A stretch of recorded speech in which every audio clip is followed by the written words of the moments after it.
खबर बहुत बड़ी है दोस्तों, और यह भारत की विदेश नीति की नाकामी की ओर इशारा कर रहा है। बड़ी खबर भारतीय विदेश नीति के लिए एक और बड़ा सिरदर्द पैदा कर रही है।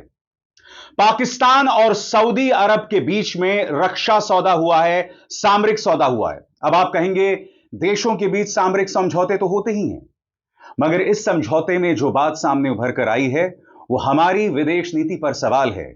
इस समझौते के अंतर्गत एक देश पर हमला दूसरे देश पर हमला माना जाएगा। सरल शब्दों में कहा जाए, अगर पाकिस्तान भारत के अंदर आतंकवाद को बढ़ावा देता है और अगर ऑपरेशन सिंदूर दोबारा शुरू होता है, तब सऊदी अरब उसे सऊदी अरब पर हमला मानेगा। आज मैं प्रधानमंत्री नरेंद्र मोदी से एक सवाल पूछना चाहता हूं।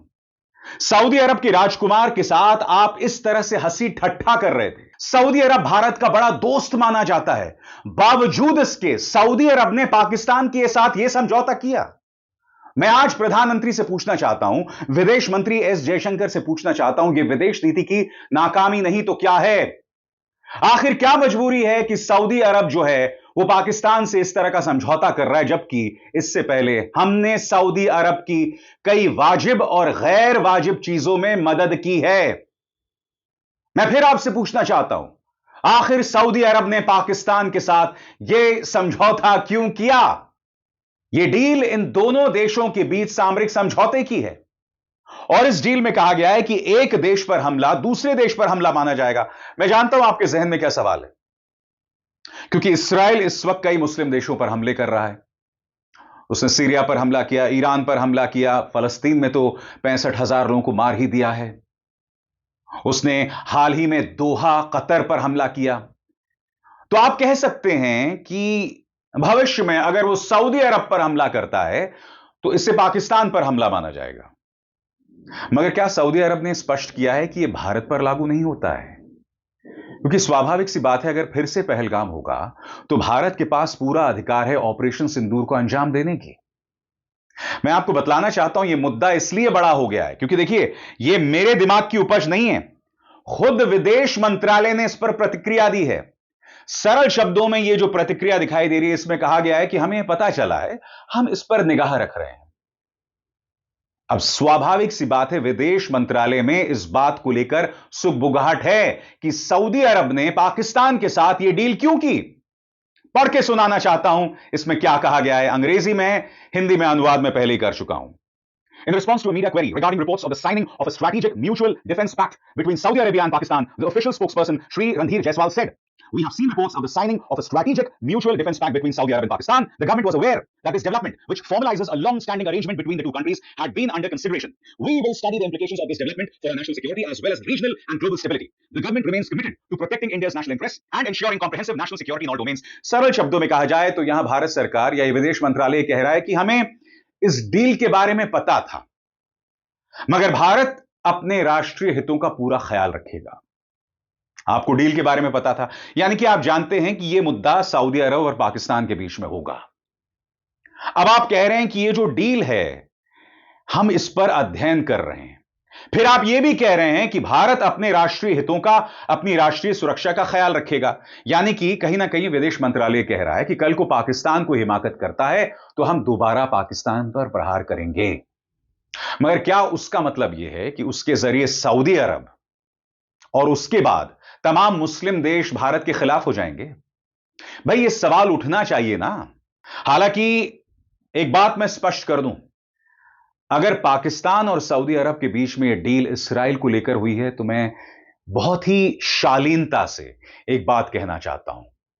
इस्राएल ने गजा में 65,000 लोग मार दिए, ईरान पर हमला किया, सीरिया पर हमला किया, मगर ये जो मुस्लिम देश हैं, इनमें इतनी सी भी हिम्मत नहीं हुई इस्राएल का जवाब देने की, क्योंकि ये लोग खुद इतने स्वार्थी हैं। आपको क्या लगता है, जॉर्डन, टर्की, सऊदी अरब, ये लोग ईरान की मदद करने आएंगे? 65,000 बेकसूर जो मारे गए उनकी मदद करने आएंगे? अरे ये वो पाकिस्तान है जिसने डोनाल्ड ट्रंप के नाम की सिफारिश नोबेल शांति पुरस्कार के लिए किया है, नोबेल पीस प्राइज के लिए किया है।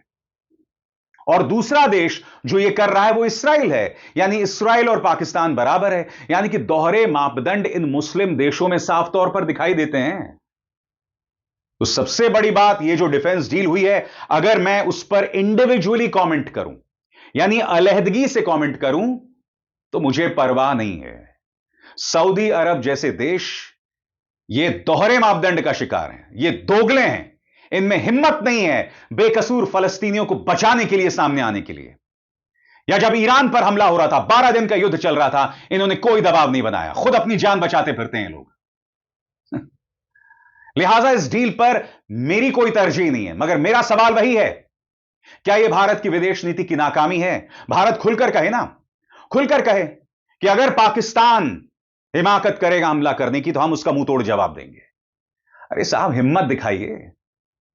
तमाम देशों से अपने जन्मदिन पर आप बधाइयां मंगवा लेते हैं, उससे हमारी विदेश नीति पर कोई असर नहीं पड़ रहा है, जो कि बार बार प्रमाणित हो रहा है।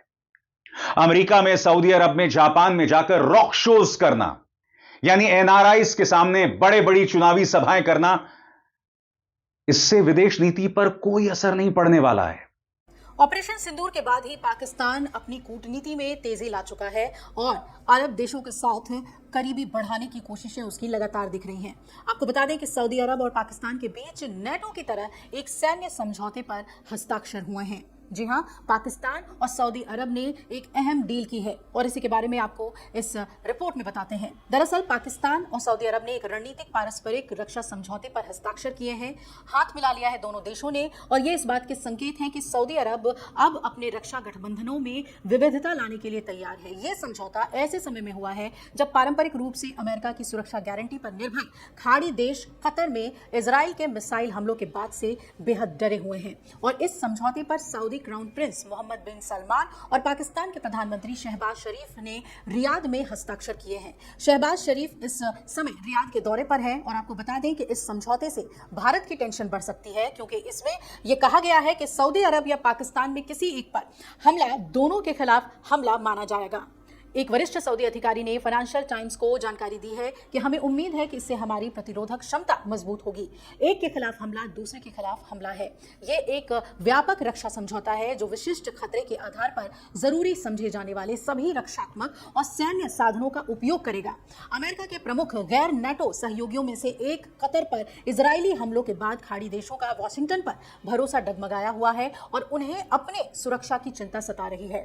खाड़ी देशों ने इस बात की आशंका जताई है कि इजराइल पूरे देश में अपनी सेना के साथ अनियंत्रित रूप से काम कर रहा है। फाइनेंशियल टाइम्स की एक रिपोर्ट में बताया गया है कि रियाद ने पाकिस्तान के साथ रक्षा समझौते पर हस्ताक्षर होने के बाद वॉशिंगटन को इस बारे में जानकारी दी थी।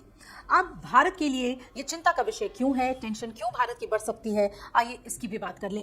ये समझौता पाकिस्तान और भारत के बीच मई में हुए सैन्य संघर्ष के ठीक 4 महीने बाद हुआ है और इस समझौते से भारत की भी चिंता बढ़नी लाजमी है। समझौते की शर्तों के मुताबिक अगर भारत पाकिस्तान पर हमला करता है तो सऊदी अरब इस युद्ध में शामिल हो जाएगा। हालांकि सऊदी ने इसे किसी देश के खिलाफ नहीं बताया है। एक वरिष्ठ सऊदी अधिकारी ने रॉयटर्स समाचार एजेंसी को जानकारी दी कि यह समझौता सालों की चर्चाओं का परिणाम है। ये किसी खास देश या घटना विशेष की प्रतिक्रिया नहीं है, बल्कि दोनों देशों के बीच दीर्घकालिक और गठन सहयोग का एक संस्थागत रूप है। सऊदी अरब और पाकिस्तान के संबंधों का एक लंबा इतिहास रहा है। सऊदी ने दूसरे खाड़ी देशों के साथ मिलकर इस्लामाबाद को महत्वपूर्ण वित्तीय सहायता भी दी है। रियाद और इस्लामाबाद दशकों से एक मजबूत रक्षा साझेदारी का इतिहास रखते हैं। पाकिस्तान के पूर्व सेना प्रमुख रियाद में सऊदी नेतृत्व वाले आतंकवाद रोधी बल की कमान संभालते रहे हैं और यह समझौता कतर की राजधानी दोहा में इजराइल के हमले के ठीक 1 हफ्ते के बाद हुआ है, जिसे हमास नेताओं को निशाना बनाया गया था, जहां किसी ने यह सोचा नहीं था कि कतर पर इजराइल हमला कर देगा। और यह हमला अमेरिकी मंजूरी के साथ हुआ था, जिससे खाड़ी देशों जैसे सऊदी अरब, कतर और यूएई में अमेरिकी विश्वसनीयता पर सवाल उठ खड़े हुए हैं। सऊदी राज परिवार के लिए भी यह झटका है, क्योंकि कतर भी अमेरिकी सैन्य अड्डे वाला सहयोगी है। वो अमेरिका के साथ एक नई सैन्य डील चाहता है जिसमें उसके सुरक्षा की गारंटी हो। ये डील ईरान को भी सीधा संदेश देती है। सऊदी अरब और ईरान के बीच हाल ही में रिश्ते सामान्य करने की कोशिश हुई थी, लेकिन पाकिस्तान के साथ ये समझौता फिर से ईरान सऊदी प्रतिस्पर्धा को हवा दे सकता है। लेकिन ये जो डील पाकिस्तान और सऊदी अरब के बीच हुई है, इसमें भारत को बहुत ही सजग रहने की ज़रूरत है और सऊदी अरब के साथ अपनी कूटनीति को और भी ज़्यादा गहरा करने की ज़रूरत है।